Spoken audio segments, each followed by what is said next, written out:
जड़े संख्यालघुर युवक ताको जो भली कि आक्रमण करी मारी दिया जाइछि स्वाधीनतर भारत वर्ष रे ओडिशा भली गोटे शांतिप्रिय राज्य रे एभली अमानुषिक घटना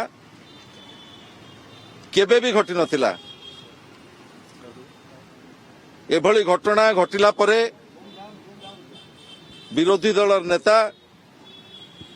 पूर्वतन मुख्यमंत्री विजु जनता दल सभापति श्रीयुत नवीन पट्टनायक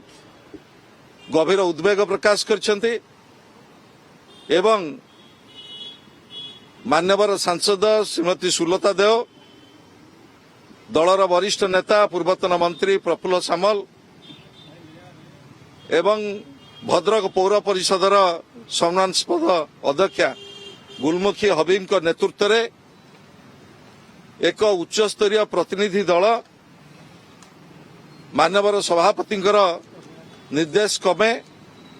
आज बालेश्वर जाइछन्ति एवं मृत